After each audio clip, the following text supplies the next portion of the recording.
ଭୁଲିଆ ବା ମେହେର ଜାତିର ଇତିବୃତ୍ତ।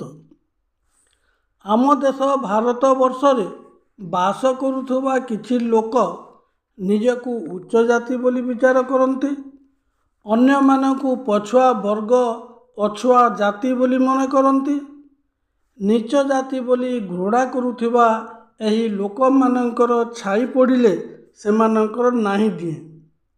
ନିଜକୁ ବଡ଼ ବୋଲାଉଥିବା ଏହି ଲୋକମାନେ ତାଙ୍କ ବଂଶର ଇତିହାସ ଜାଣିନାହାନ୍ତି କି ନୀଚ ବୋଲି ମନୁଥିବା ହରିଜନ, ଗିରିଜନ, ଆଦିବାସୀ ତଥା ଅନ୍ୟାନ୍ୟ ଜାତିର ଇତିହାସ ପଢ଼ିନାହାନ୍ତି। ଜାତିକୁ ନେଇ ଗର୍ବ କରୁଥିବା ଏହି ଅହଙ୍କାରୀ ଲୋକମାନେ ସେମାନଙ୍କର ତଥା ନୀଚ ଜାତି ବୋଲି ଭାବୁଥିବା ଲୋକଙ୍କର ଇତିହାସ ଜାଣିଲେ ତାଙ୍କ ପାଦ ତଳୁ ମାଟି ଖସିଯିବ। ପ୍ରକୃତରେ କୌଣସି ଜାତି ହୀନ ନୁହନ୍ତି କି ନୀଚ ନୁହନ୍ତି। ଅତୀତର ମଣିଷ ସମାଜ ଶୃଙ୍ଖଳିତ ଥିଲା। ସମାଜରେ ସମସ୍ତଙ୍କର ସମାନ ଅଧିକାର ଥିଲା। ସମସ୍ତେ ଗୋଟିଏ ପରିବାରର ସଦସ୍ୟ ପରି ରହୁଥିଲେ। ଜାତିଭେଦ ଦ୍ୱାରା ସମାଜ ଦୁର୍ବଳ ହୁଏ। ଦୁର୍ବଳ ସମାଜ ଉନ୍ନତ ରାଷ୍ଟ୍ର ଗଢ଼ିପାରେ ନାହିଁ। ତେଣୁ ଏକ ସମୃଦ୍ଧ ହିନ୍ଦୁ ରାଷ୍ଟ୍ର ଗଢ଼ିବାକୁ ହେଲେ ଏକତାର ବଳ, ସମତାର ଦୃଷ୍ଟି ଏବଂ ମମତାର ହୃଦୟ ଦରକାର। ଜାତି ପ୍ରଥା କିପରି ସୃଷ୍ଟି ହେଲା ତାର ଆଲୋଚନା କରିବା ପୂର୍ବରୁ ଭୁଲିଆ ବା ମେହେର ଜାତିର ସଂକ୍ଷିପ୍ତ ଇତିବୃତ୍ତ ଉପସ୍ଥାପନା କରୁଛି। ଦୀଘ ନିକାୟର ମହାପରିନିର୍ବାଣ ସୂତ୍ରରୁ ଜଣାପଡ଼େ ଯେ ରାମ ଗ୍ରାମର ବାସିନ୍ଦା କୋଲିଆମାନେ ନାଗ ବଂଶର ଜନଜାତି ଥିଲେ। ସେମାନେ ଶାକ୍ୟମାନଙ୍କର ଏକ ଶାଖା ଏବଂ ଭଗବାନ ବୁଦ୍ଧଙ୍କର ପିତାମହ ଥିଲେ। ଡକ୍ଟର ନାଭାଲ ବିଯୋଗୀ ଲେଖିଛନ୍ତି ଯେ ବୁଦ୍ଧଦେବ ନାଗବଂଶୀ ଥିଲେ। ଏହାର ପ୍ରଚୁର ପ୍ରମାଣ ରହିଛି। ଏହା ଏକ ଗୁରୁତ୍ୱପୂର୍ଣ୍ଣ ସତ୍ୟ ଅଟେ। ନାଗବଂଶୀମାନେ ଆର୍ଯ୍ୟମାନଙ୍କ ପୂର୍ବରୁ ଭାରତର ମୂଳ ବାସିନ୍ଦା ଥିଲେ। ସେମାନେ ଜୈନ, ବୁଦ୍ଧ ଓ ସାଂଖ୍ୟ ଦର୍ଶନର ପ୍ରବର୍ତ୍ତକ ଥିଲେ। ଭାରତର ପ୍ରାଚୀନ ଆଦିବାସୀମାନେ ନାଗ ସର୍ପକୁ ପୂଜା କରୁଥିଲେ। ପର୍ବପର୍ବାଣୀମାନଙ୍କରେ ନାଗସର୍ପର କୃତ୍ରିମ ଅଳଙ୍କାର ଧାରଣ କରୁଥିଲେ। ମୁଣ୍ଡରେ ନକଲି ସର୍ପର ହୁଡ୍ ବ୍ୟବହାର କରୁଥିଲେ। ତେଣୁ ସେମାନଙ୍କୁ ନାଗା କୁହାଯାଉଥିଲା। ସିନ୍ଧୁ ସଭ୍ୟତାର ଲୋକମାନେ ନାଗବଂଶୀ ଥିଲେ ବୋଲି ଇତିହାସରୁ ସ୍ପଷ୍ଟ ଭାବରେ ଜଣାପଡ଼େ। ନାଗବଂଶର କୋଲିଆ ଜନଜାତି ହିଁ ବର୍ତ୍ତମାନର ଭୁଲିଆ ବା ମେହେର ଅଟନ୍ତି। କୋଲିଆ ଶବ୍ଦ ଅପଭ୍ରଂଶ ହୋଇ ଭୁଲିଆରେ ପରିଣତ ହୋଇଛି। କାରଣ କୋଲିଆମାନେ ବୁଣାକାର ଥିଲେ। ଏମାନଙ୍କର ପ୍ରମାଣ ଅନେକ ଜାଗାରେ ରହିଛି। ଦୀଘା ନିକାୟ ପାରିନିବାସ ବାବା ସୁତାଙ୍କର ଅନୁଯାୟୀ ରାମ ଗ୍ରାମର କୋଲିଆ ନାଗବଂଶ ବୁଣାକାର ଥିଲେ।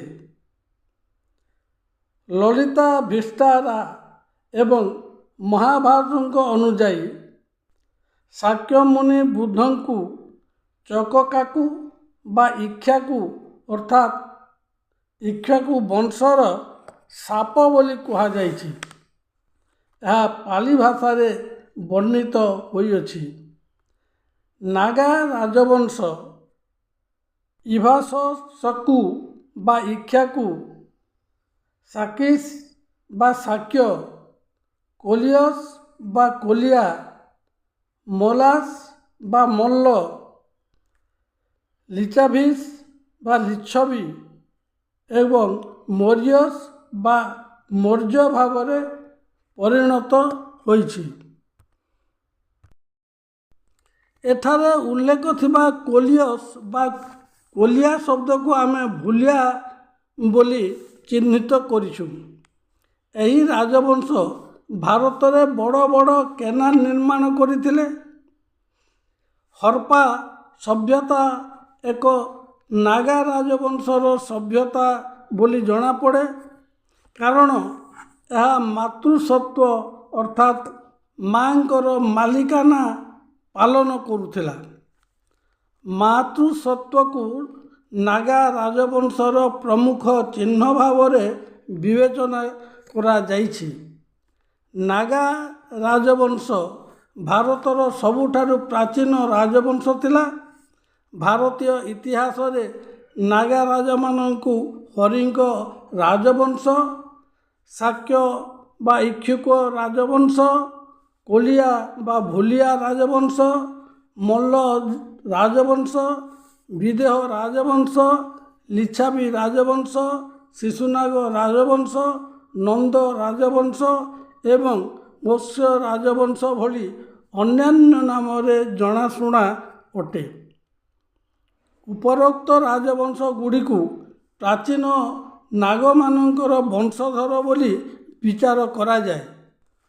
ଅଶୋକ ଏବଂ ସାତବାହନଙ୍କ ଶିଳାଲେଖରୁ ଜଣାପଡ଼େ ଯେ ଅଶୋକଙ୍କ ସମୟରେ ମହାରାଷ୍ଟ୍ରରେ ଗଣତନ୍ତ୍ର ଶାସନ ଥିଲା। ଏହି ଗଣସଂଘ ବା ଲୋକଦଳରେ ଦୁଇଟି ମୁଖ୍ୟ ବଂଶ ଥିଲେ, ମାହାର, ରାଠ ଏବଂ ଭୋଜ। ଯାଦବ ବଂଶରେ 18ଟି ବଂଶ ଥିଲେ। ଏହି 18ଟି ବଂଶ 4 ଜାତିରେ ଗଠିତ ଥିଲା, ଯଥା ବୃଷ୍ଣି, କୁକୁର, ଅନ୍ଧକ ବା ଆନ୍ଧ୍ର ଏବଂ ଭୋଜ। ସେହିପରି ମହାରାଷ୍ଟ୍ରର ନାଗାମାନଙ୍କର ଅନେକ ବଂଶ 2ଟି ଜାତିରେ ଗଠିତ ହୋଇଥିଲା, ମହାରାଷ୍ଟ୍ର ଏବଂ ଭୋଜ। ଏହି 2 ଜାତିର ବଂଶକୁ ମାହାର ବଂଶ କୁହାଯାଉଥିଲା। ଭୋଜମାନେ ଯାଦବ ଜନଜାତିର, ଯାହା ଯଦୁବଂଶଙ୍କ ନାମ ଅନୁସାରେ ନାମିତ କୁର୍ମୀ ଜାତିର ଏକ ଅଂଶ ଅଟେ। ଏହି ଯଦୁବଂଶୀ ଲୋକମାନଙ୍କୁ ମାହାର ଅର୍ଥାତ୍ ଉତ୍ତମ ମାହାର କୁହାଯାଉଥିଲା। ଏହି ମାହାର ରାଟ ଅର୍ଥାତ୍ ରାଜା ରୁ ମହାରାଷ୍ଟ୍ରର ସୃଷ୍ଟି ହୋଇଛି। ମହାରେତାର ଅର୍ଥ ପାଲି ଭାଷାରେ ମାହାରଙ୍କର ପୁଅ। ଏହା ଶ୍ରୀକୃଷ୍ଣ ଯାଦବଙ୍କର ଏକ ଉପାଧି ମଧ୍ୟ ଥିଲା। ମହାରେତାଙ୍କର ସ୍ତ୍ରୀଲିଙ୍ଗ ରୂପ ହେଉଛି ଭଟ୍ଟାରିତା, ଯାହାର ଅର୍ଥ ହେଉଛି ରାଧିକା, ଅର୍ଥାତ୍ ବୃଷଭାନୁ ମାହାର ବଂଶର ଝିଅ ଥିଲେ। ଏହି ମାହାରମାନଙ୍କୁ କୋଲିଆ ମାହାର ବୋଲି କୁହାଯାଉଥିଲା, ଯାହାର ସରଳ ଅର୍ଥ ହେଉଛି ବୁଣାକାର ମାହାର। ଏହି ବୁଣାକାର ମାହାର ବା କୋଲିଆ ମାହାର ଅପଭ୍ରଂଶ ହୋଇ ଭୁଲିଆ ବା ମେହେର ଜାତିରେ ପରିଣତ ହୋଇଛି। ପରବର୍ତ୍ତୀ ଭିଡ଼ିଓରେ ନାଗବଂଶର ବାସ୍ତବତା ଉପରେ ଦୃଷ୍ଟିପାତ କରାଯିବ, ଯାହା ଅଧିକାଂଶ ଲୋକ ଜାଣିନାହାନ୍ତି। ପୁରାଣରେ ଶୁଣିଥିବା ବାସୁକୀ ନାଗ, ଅନନ୍ତ, ଶେଷନାଗ, ତକ୍ଷକ ନାଗ ଇତ୍ୟାଦିଙ୍କ ବିଷୟରେ ଆମର ଭ୍ରମ ଧାରଣା ରହିଛି। ତାହା ଦୂରୀଭୂତ କରିବା ପାଇଁ ଆଗାମୀ ଭିଡ଼ିଓଟି ପ୍ରସ୍ତୁତ କରାଯିବ।